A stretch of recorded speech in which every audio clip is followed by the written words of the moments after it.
மீண்டும் அவனுடைய வாழ்வியலை தீர்மானிக்கிறது. எனவே அவன் அத்தனையுமே இயற்கை பாகுபாடுகள் தான். முதல் பொருள் என்று சொல்கிறான், கருப்பொருள் என்று சொல்கிறான், உரிப்பொருள் என்று சொல்கிறான். ஒட்டுமொத்தமாக இந்த முப்பொருளுக்குள் அத்தனையும் அடங்கி விடுகிறது. சில சித்தாந்தங்கள் சொல்கின்றன, குறிப்பாக சைவ சித்தாந்தம் ஆணவம் கண்ணும் மாயை என்றெல்லாம் சொல்லும். அங்கு பசுபதி பாசம் என்கின்ற முப்பொருள் பேசப்படுகிறது. ஆனால் தமிழன் இயற்கையைத்தான் பொருளாக பார்க்கிறார். எனவே முதல் பொருள் என்று சொன்னால் என்ன என்று கேட்டால் நிலமும் பொழுதும் என்கிறான். நிலம் என்பது காற்றோடு கலந்தது, நிலம் என்பது நீரோடு கலந்தது, பொழுது என்பது காற்றோடு கலந்தது. 4 பூதங்கள். பூதம்னு ஏன் சொன்னான் என்று கேட்டால் பூ என்றால் விரிந்தது. பூ என்கிற சொல்லுக்கு விரிந்தது. பூதம் என்று சொன்னால் எல்லையில்லாமல் விரிந்து கிடப்பது எதுவோ அதுக்கு பேரும் பூதம். எனவே ஐம்பெரும் பூதம் என்று அதை வகுத்துக் கொண்டார். அதனுடைய தன்மையான ஐம்பெரும் பூதம் என்று சொன்னார். ஆகாயம் என்பது எல்லை இல்லாதது, அது ஒரு அருவப்பொருள். உருவப்பொருள் பார்க்கிறோம், நிலமும் நீரும் உருவப்பொருளாக பார்க்கிறோம். ஒளியை பார்க்கிறோம், காற்றை பார்க்கவில்லை என்றாலும் உணர்கிறோம். அப்ப அருவப்பொருளாக இருக்கிறது, உருவப்பொருளாக இருக்கிறது, அருவுருவமாகவும் இருக்கிறது. அத்தனையும் இயற்கை தான். எனவே இந்த இயற்கையினுடைய சங்கமத்தில் பிறக்கின்ற ஒன்றுதான் கருப்பொருள். அது புழுவாக இருக்கலாம், புல்லாக இருக்கலாம், பூண்டாக இருக்கலாம், மனிதனாக இருக்கலாம், விலங்கு, பறவை, செடி, பறவை எதுவாக வேண்டாம் இருக்கலாம். அத்தனையும் கருப்பொருள். அப்ப முதல் பொருள் என்று எதை சொல்கிறான் என்று கேட்டால் உயிர் தோற்றம் பெறுவதற்கு எது காரணமாக இருக்கிறதோ அதுதான் முதல் பொருள். இதுதான் அறிவார்ந்த பகுப்பு. பிற்கால சமயங்கள் ஒவ்வொரு கடவுளரையும் முதல் பொருளாக காட்டுகின்றன.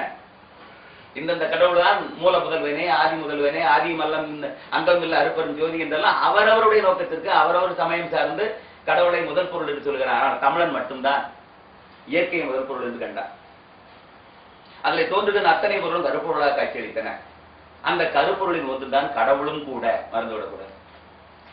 தமிழன் கருப்பொருளின் ஒன்றாகத்தான் கடவுளையும் வைத்தானே ஒழிய இத்தனை பொருளுக்கும் காரணம் கடவுள் என்று தமிழன் சொல்லவே இல்லை. எனவே அந்த கருப்பொருள் பட்டியலிலே மலர் முதன்மைப்பட்டதாக இருக்கிறது. மனிதனுடைய வாழ்க்கையிலே உள்ளும் புறவுமாக கலந்து அத்தனை சடங்குகளிலும் அத்தனை வாழ்வியல் நிகழ்ச்சிகளிலும் நிறைந்து காணப்படுகின்ற ஒரு பொருள் எது என்று கேட்டால் அது மலர். இந்த மலரை பற்றிய ஒரு குறிப்புகள் எப்படி வருகின்றன? நான் இப்ப சொன்னேன், அக வாழ்க்கையில குறிஞ்சி, முல்லை, வாழை, மரதம் என்று மலர்களை சொன்னார்கள். அதுபோல புற வாழ்க்கையிலும் மலர் தான். வெச்சி, கரந்தை, வஞ்சி, நொச்சி, உளிஞ்சை, வாகை, தும்பை அத்தனையும் மலர்கள் தான். மலரில் இருந்து எதுவுமே வேறுபட்டதாக இல்லை. போருக்கு போனாலும் மலர் தான். மலரை அடையாள பூவால் சூடிக்கொண்டு போர் செய்கின்ற மரபுதான் அன்றைக்கு இருந்தது. குறிப்பாக ஆண்கள் மலர் சூடுவது சாதாரணமான விஷயம். அன்றைக்கு அவர்களுடைய வாழ்வியலே, ஏன்னா முடி வளர்த்தது என்பது ஆணுக்கு பெண்ணுக்கு பேதம் இல்லாமல் முடி வளர்த்தார்கள்.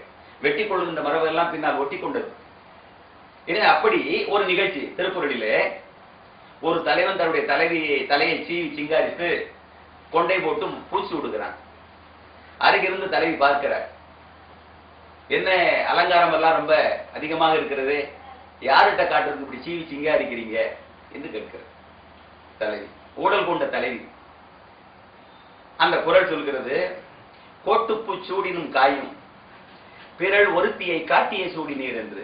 பூச்சூடுதல், ஆண்மகன் பூச்சி ஊடி அழகு பார்க்கின்ற பொழுது எவளிடம் காட்டுவதற்காக இப்படி சிகாரித்துக் கொண்டிருக்கிறேன் என்கின்ற அந்த ஊடல் பொருளாக அங்கே மலர் சூடுவது வருகிறது.